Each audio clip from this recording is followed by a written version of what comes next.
درس 13 ایمان داشتن به اسماء و صفات یا اسماء الله الحسنی یا نامهای الله سبحانه و تعالی. بسم الله الرحمن الرحیم. الحمد لله والصلاة والسلام علی رسول الله صلی الله علیه و سلم و علی آله و صحبه اجمعین. اما بعد، السلام علیکم و رحمت الله و برکاته. خواهرای عزیز، برادرای محترم، انشاءالله که همه شما در صحت و عافیت باشین. در این درس انشاءالله ما و شما ایمان داشتن به اسماء و صفات یا اسماء الله الحسنی را یا نامهای الله سبحانه و تعالی را میخوانیم. در قسمت تعریف اسماء و صفات علما میگن که اسماء و صفات یا اسماء الله الحسنی که از نامهایی هستند که در قرآن عظیم الشان و در احادیث رسول الله صلی الله علیه و سلم ثابت هستند و به جلال و عظمت خالق متعال دلالت میکنند. این نامها را چرا اسماء و صفات میگن؟ به خاطر ازی که این هم اسم است و هم همون صفت است. بنابراین را اسماء و صفات میگن. بعضی کسا هست مثلا در انسانها، در مخلوقات، اونا یک نام دارن لکن صفتشان مطابق اسمشان نیست. مثلا یک نفر از نامش از شجاع، اما صفت شجاعت در وجود از او نیست. اما در اسماء الله، در اسماء و صفات الله سبحانه و تعالی، وقتی که یک اسم است، وقتی که الرحمن یک نام الله هست، اما صفت رحمت هم در الله سبحانه و تعالی هست. مثلا التواب یک نامی از نامهای الله هست و در او امی صفت توبه الله سبحانه و تعالی، یعنی پذیرفتن توبه هم این صفت هست. از این خاطر ایره اسماء و صفات میگن. و اسماء الحسنی ایره به خاطر چی میگن؟ به خاطر که نامهای نیک الله هستن، یعنی نامهای نیک هستن که به جلال و عظمت الله سبحانه و تعالی شایسته هستن. خب ما دلایل اسماء و صفات چی هست؟ مثلا هم در قرآن است و هم در سنت است. در قرآن عظیم الشان الله سبحانه و تعالی میگه در سوره طه آیت 8: الله لا اله الا هو له الاسماء الحسنى. این له الاسماء الحسنى یعنی الله سبحانه و تعالی دارای نامهای نیک است. در آیت دیگه میگه که ولله الاسماء الحسنى فادعوه بها.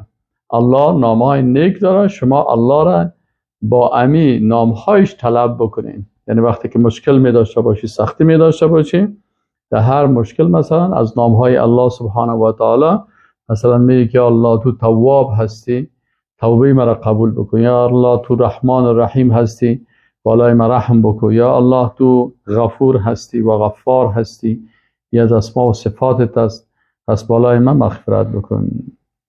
و همین قسم در احادیث رسول الله صلی الله علیه و سلم هم درباره اسماء الله الحسنی آمده است که امام احمد ابن حنبل رحمه الله روایت میکنه: عن عبدالله قال قال رسول الله صلی الله علیه و سلم، میگه که رسول الله صلی الله علیه و سلم فرمود که ما اصاب احدا قط هم ولا حزن. میگه به یک کس نمیرسه. ما اصاب احدا قط هم ولا حزن، میگه نمیرسه به یک شخصی هیچگاه یک جگرخونی یا یک حزن یا یک خفگی. فقال باز این شخص چی میگه؟ اللهم انی عبدک، یا الله ما بندیت هستم. ابن و عبدک، ما پسر بندیت هستم، یعنی پدر ما هم بندیت است. و ابن و امتک، و مادرم هم بندیت تو هست. یعنی ناسیتی بیدک، پیشانوی ما، یعنی تمام وقتی پیشانوی یک کسی به دست الله باشه، یعنی به تصرف الله باشه، پس تمام وجود ما که هست در تصرف تو هست.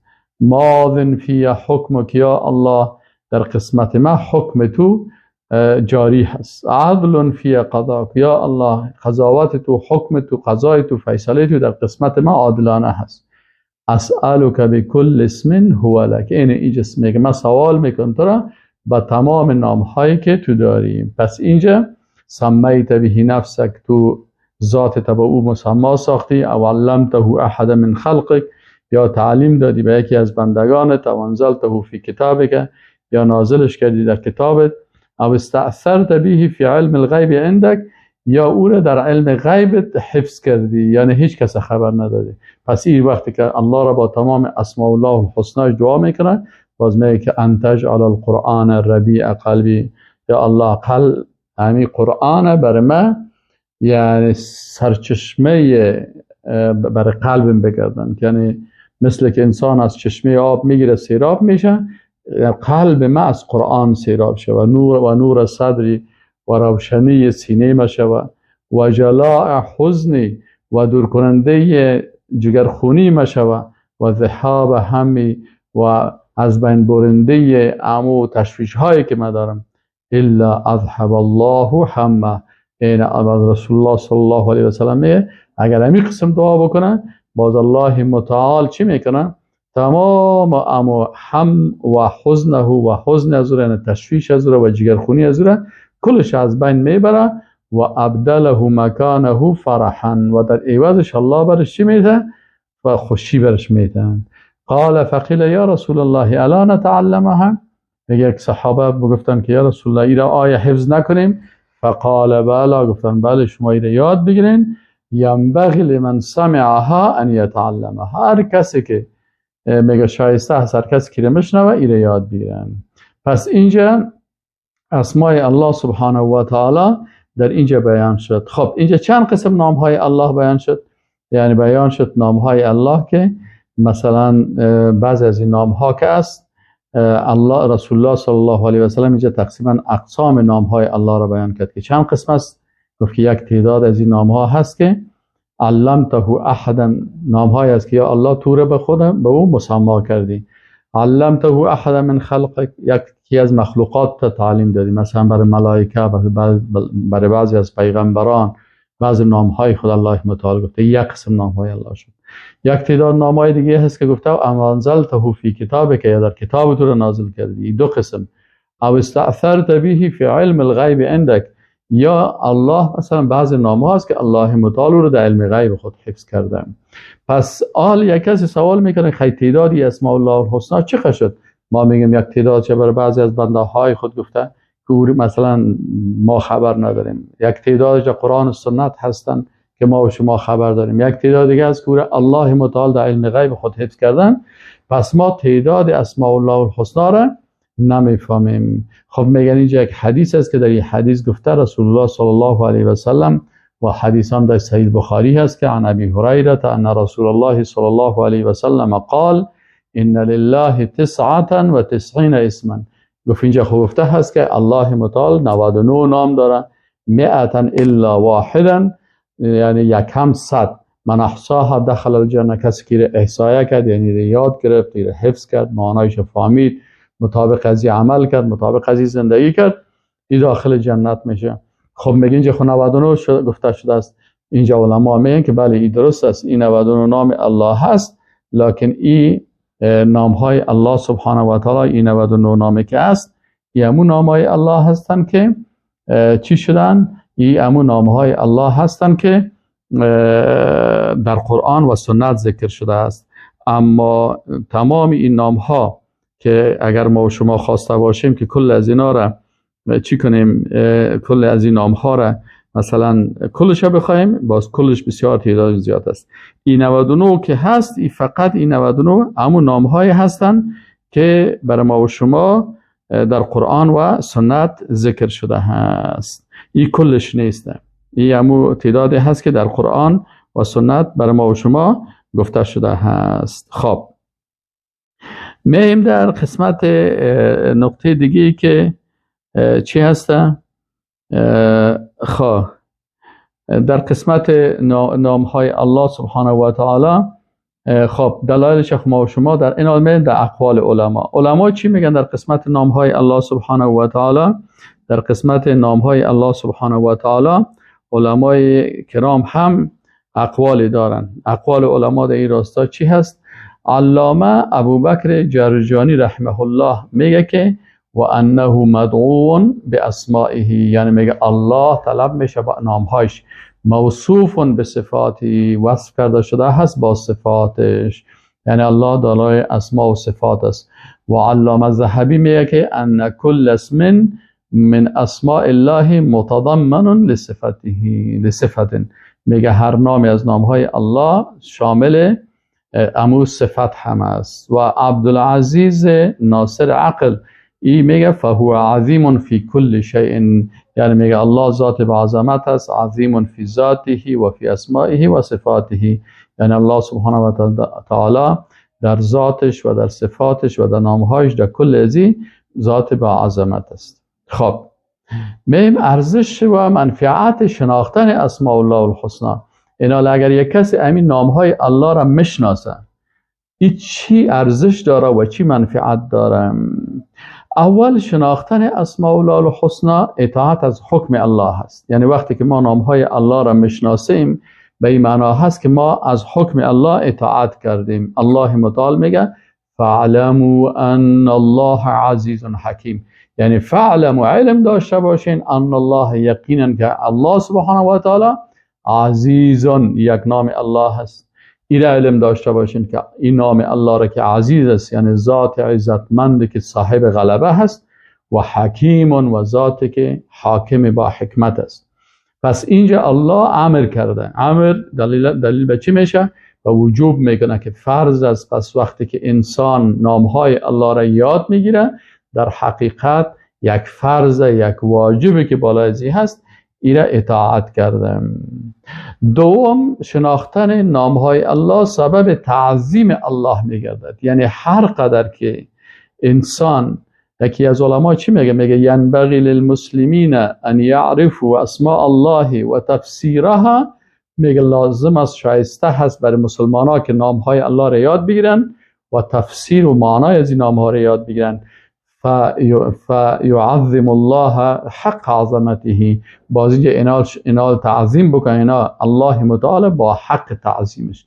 یعنی وقتی که نامهای الله را انسان یاد گرفت باز الله متعال با امو عظمتش میشناسه و الله را با امو عظمتش یاد میگیره. این دوم. سومی منفعت نامهای الله سبحانه و تعالی چی است؟ که اگر کسی نامهای الله را یاد میگیره و معنایش یاد میگیره و این به اسماء الله الحسنی علم می داشته باشه، این یکی از اسباب قبولی دعا هست. یکی از علما میگه که الاسماء الحسنی اعظم الاسباب لاجابت دعا، میگه نامهای الله که است این بزرگترین اسباب برای قبولی دعا هست. اینال اگر یک کسی میخواد به نام الله توسل بکنه، نامهای الله را میگیره، یا الله یا رب. ببینید در قرآن عظیم شان ربنا آتنا فی الدنیا حسنه، حال میگه ربنا، کسی که معنای رب بفهمه. و همین قسم مثلا میگیم که اللهم، یعنی یا الله، معنای الله را بفهمه. یا مثلا ما و شما دعا میکنیم که مثلا برای نامهای الله یا رحمان یا رحیم، این وقتی که را فهمید باز دعاهای انسان قبول میشه. چهارم نامهای الله که از بزرگترین سبب برای دوری سختی ها، تشویش ها و مشکلات است. مثل که ما و شما در حدیث قبلی خوانیم وقتی که رسول الله صلی الله علیه و سلم گفت یک کسی دعا میکنه به الله، میگه اللهم انی اسالک بكل اسم هو لك سمیت به نفسك او انزلته فی کتابك او علمته احدا من خلقك. اینجا چی میشه؟ اینجا اینمی اسماء الله الحسنی را که با این دعا میکنیم میگه اما هم و غم و جگرخونی کلش دور میشن. خب دیگه پنجمی فایده شناخت نامهای الله چی است؟ که سبب زیادت ایمان میگردن. یعنی ایمان انسان ناقص میباشه، ایمان تکمیل میشه، قوی شده میره، قوی شده میره، قوی شده میره. این ایمان چه وقت قوی میشه؟ علامه ابن سعدی رحمه الله میگه که ان الایمان باسماء الله الحسنى و معرفتها، میگه ایمان داشتن به اسماء الله الحسنى، ایمان داشتن به اسماء الله الحسنى و معرفتها و معرفت حاصل کردن به نامهای الله، یتضمن انواع التوحید الثلاثه، میگه شامل تمام انواع توحید الثلاثه هست. مثلا توحید ربوبیت است، توحید الوهیت است و توحید اسماء و صفات است. میگه کل ازیده چی است؟ همی کل اقسام توحید در نامهای الله ذکر است. و هذه الانواع میگه امی انواع هی روح الایمان، روح الایمان و روحه، میگه روح ایمان و اساس ایمان است و اصله و غایته و اصل و هدف ایمان است. فکل ما ازداد العبد معرفة باسماء الله، میگه هر قدر که انسان معرفتش، فهمش، دانشش به نامهای الله بیشتر میشه و صفاته و به صفات الله، امی قسم معرفت انسان زیاد میشه، ازداد ایمانه و ایمانش زیاد میشه و قوی یقینه و یقینش هم قوی شده میره. این حال بسیاری کسا چرا مثلا مردم امروز ایمانشان ضعیف است؟ به اندک گپ، به اندک یک تشویش، به اندک یک چی میگن شبهات دشمنای اسلام، بسیاری کسا رو ببینی که از ایمان دور میشه، حتی کافر میشه و بیدین میشه. چرا؟ علتش چی است؟ که ای به نامهای الله و به صفات الله ای علم نداره، ای به نامهای الله سبحانه و تعالی را با عظمتش نمیشناسه. و چون همیشه مثلا متاسفانه حال چی است که درباره هر کس سخن گفته میشه، اما درباره الله و نامهای الله هیچ بحث نمیشه، در حالی که انسان باید درباره هر نام الله درس داشته باشه. 99 درس درباره 99 نام الله باشه، همین نامهایی که در قرآن و سنت هست، این کلش انسان بشناسن. خب تعداد اسماء الله الحسنا را خب پیشتر من خدمت شما گفتم که در قسمت تعداد اسماء الله الحسنا اما حدیثی هست که رسول الله صلی الله علیه و سلم گفته بود که چی است؟ استأثرت فی علم الغیب عندك علمته احد من خلقك وانزلته فی کتابك او استأثرت به فی علم الغیب عندك. دیگه را قبلا بحث کردیم. خب آیا لیست دقیقی از اسماء الله الحسنا هست؟ علما میگن، مثلا علامه ابن کثیر رحمه الله میگه که و اخرجه الترمذی عن الجوزجانی عن سوفان بن صالح عن الولید بن مسلم عن شعیب فذكر بسنده مثله وزاد بعد قوله يحب الوتر هو الله الذي لا اله الا هو. اینجا علما میگن که در این قسمت دو حدیث است. یک حدیث در ابو داود است، متوجه هستین، و اخرجه ترمذی اخراج کردن.